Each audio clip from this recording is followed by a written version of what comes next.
America was to the Spaniards the land of gold. Everywhere they looked for the yellow metal, more precious in their eyes than anything else the earth yields. The wonderful adventures of Cortez in Mexico and of Pizarro in Peru, and the vast wealth and gold found by those sons of fame, filled their people with hope and avarice, and men of enterprise began to look elsewhere for great and rich Indian nations to subdue and plunder. North of the Gulf of Mexico lay a vast, mysterious region, which in time to come was to be the seat of a great and mighty nation. To the Spaniards, it was a land of enchantment, the mystic realm of the unknown, perhaps rich in marvels and wealthy beyond their dreams. It was fabled to contain the magic fountain of youth, the hope to bathe, in whose pellucid waters lured Ponce de Leon to his death. Another explorer, de Ayllon, sailed north of Florida, seeking a sacred stream which was said to possess the same enchanted powers. A third, de Narvaez, went far into the country with more men than Cortez led to the conquest of Mexico, but after months of wandering, only a handful of his men returned, and not a grain of gold was found to pay for their suffering. But these failures only stirred the cavaliers of Spain to new thirst for adventure and gain. They had been told of fertile plains, of splendid tropical forests, of the beauty of the Indian maidens, of romantic incidents and hair-breadth escapes, of the wonderful influence exercised by a white man on tribes of dusky warriors, and who knew what fairy marvels or unimagined wealth might be found in the deep interior of this land of hope and mystery. Thus, when Hernando de Soto, who had been with Pizarro in Peru and seen its gold-plated temples, called for volunteers to explore and conquer the unknown Northland, hundreds of aspiring warriors flocked to his standard, burning with love of adventure and filled with thirst for gold. On the 30th of May, 1539, De Soto, with 9 vessels and 600 or 700 well-armed followers, sailed into Tampa Bay, on the Gulf Coast of Florida. Here they at once landed and marched inland, greedy to reach and grasp the spectral image of gold, which floated before their eyes. A daring but a cruel man was this new adventurer. He brought with him bloodhounds to hunt the Indians, and chains to fetter them. A drove of hogs was brought to supply the soldiers with fresh meat. They were provided with horses, with firearms, with cannon, with steel armor, with everything to overawe and overcome the woodland savages. Yet 2 things they needed. These were judgment and discretion. It would have been wise to make friends of the Indians. Instead, by their cruelty, they 15 turned them into bitter and relentless enemies. So wherever they went, they had bold and fierce foes to fight, and wounds and death marked their pathway across the land. Let us follow De Soto and his men into the realm of the unknown. They had not gone far before a strange thing happened. Out of a crowd of dusky Indians, a white man rode on horseback to join them, making gestures of delight. He was a Spaniard, Juan Ortiz by name, one of the Narvaez band, who had been held in captivity among the Indians for 10 years. He knew the Indian language well and offered himself as an interpreter and guide. Heaven seemed to have sent him, for he was worth a regiment to the Spaniards. Juan Ortiz had a strange story to tell. Once his captors had sought to burn him alive by a slow fire, as a sacrifice to the evil spirit. Bound hand and foot, he was laid on a wooden stage, and a fire kindled under him. But at this moment of frightful peril, the daughter of the chieftain begged for his life, and her father listened to her prayer.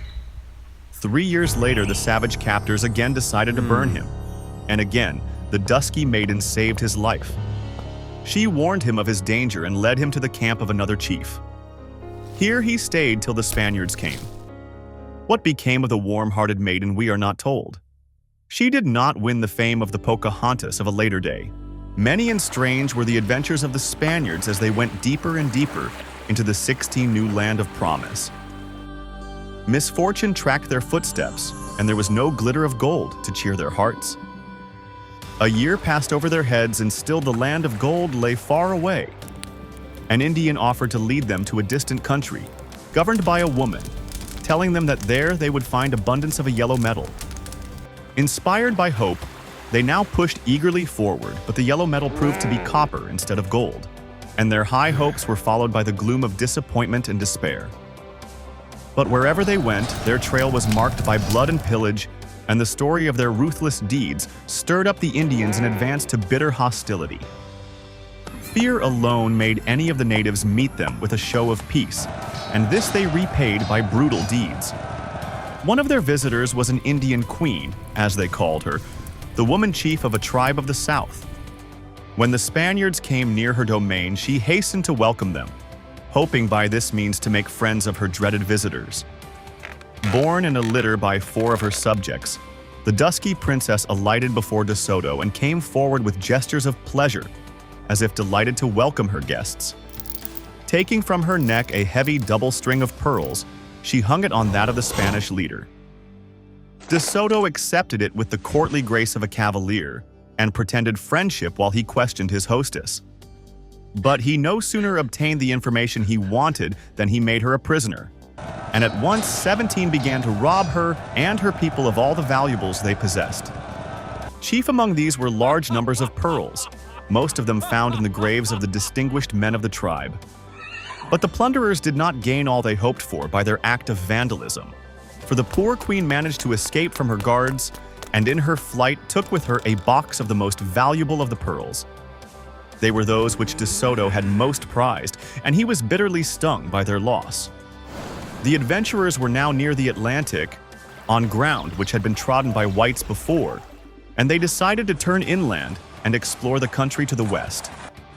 After months more of wandering, and the loss of many men through their battles with the Indians, they found themselves in the autumn of 1540 at a large village called Mavilla. It stood where stands today the city of Mobile. Here a large force of Indians was gathered. The Indian chief or cacique met De Soto with a show of friendship and induced him and a few of his men to follow him within the palisades which surrounded the village. No sooner had they got there than the chief shouted some words of insult in his own tongue and darted into one of the houses. A minor chief got into a dispute with a Spanish soldier who, in the usual Spanish fashion, carried forward the argument with a blow from his sword. This served as a signal for hostilities.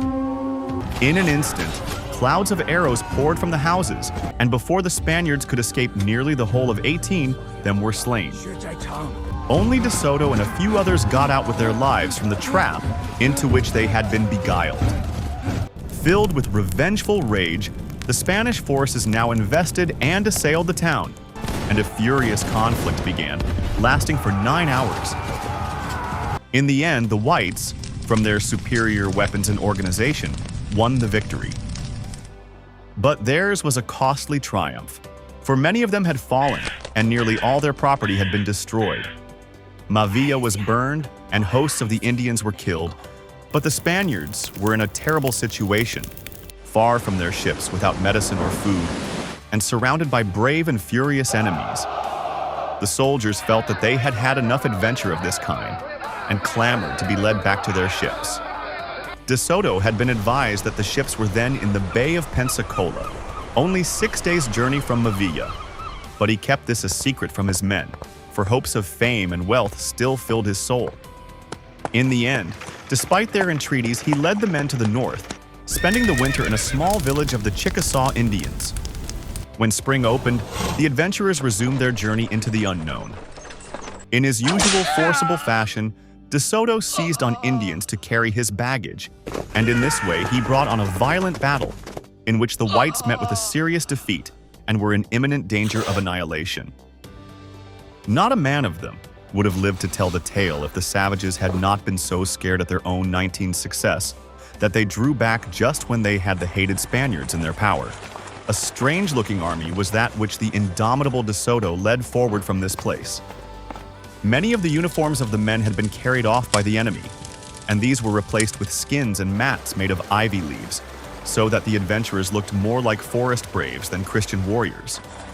But onward still they trudged, sick at heart many of them, but obeying the orders of their resolute chief. And in the blossoming month of May, they made that famous discovery by which the name of Hernando de Soto has ever since been known. For they stood on the banks of one of the mightiest rivers of the earth, the great father of waters, the grand Mississippi. From thousands of miles to the north had come the waters which now rolled onward in a mighty volume before their eyes. hastening downward to bury themselves in the still distant Gulf. A discovery such as this might have been enough to satisfy the cravings of any ordinary man, but De Soto, in his insatiable greed for gold, saw in the glorious stream only an obstacle to his course, half a league over. To build boats and cross the stream was the one purpose that filled his mind, and with much labor, they succeeded in getting across the great stream themselves and the few of their horses that remained. At once the old story began again. The Indians beyond the Mississippi had heard of the Spaniards' 20 and their methods, and met them with relentless hostility. They had hardly landed on the opposite shore before new battles began. As for the Indian Empire, with great cities, civilized inhabitants, and heaps of gold, which De Soto so ardently sought, it seemed as far off as ever, and he was a sadly disappointed man as he led the miserable remnant of his once well-equipped and hopeful followers up the left bank of the great stream, dreams of wealth and renown not yet quite driven from his mind. At length they reached the region of the present state of Missouri. Here the simple-minded people took the white strangers to be children of the sun, the god of their worship, and they brought out their blind, hoping to have them restored to sight by a touch from the healing hands of these divine visitors. Leaving after a time these superstitious tribes, De Soto led his men to the west, lured on still by the phantom of a wealthy Indian realm, and the next winter was passed near where Little Rock, Arkansas is now built. Spring returned at length, and the weary wanderings of the devoted band were resumed. Depressed, worn out, hopeless, they trudged onward, hardly a man among them looking for aught but death in those forest wilds. Juan Ortiz, the most useful man in the band, died and left the enterprise still more hopeless. But De Soto, worn, sick, emaciated, was indomitable still, and the dream of a brilliant success lingered as ever in his brain. He tried now to win over the Indians by pretending to be 21 immortal and to be gifted with supernatural powers, but it was too late to make them credit any such fantastic notion. The band encamped in an unhealthy spot near the great river. Here disease attacked the men. Scouts were sent out to seek a better place, but they found only trackless woods and rumors of Indian bands creeping stealthily up on all sides to destroy what remained of the little army of whites. Almost for the first time, De Soto's resolute mind now gave way. Broken down by his many labors and cares, perhaps assailed by the disease that was attacking his men, he felt that death was near at hand. Calling around him the sparse remnant of his once gallant company, he humbly begged their pardon for the sufferings and evils he had brought upon them, and named Luis de Alvarado to succeed him in command. The next day, May 21st, 1542, the unfortunate hero died. Thus passed away one of the three greatest Spanish explorers of the New World, a man as great in his way and as indomitable in his efforts as his rivals, Cortés and Pizarro, though not so fortunate in his results.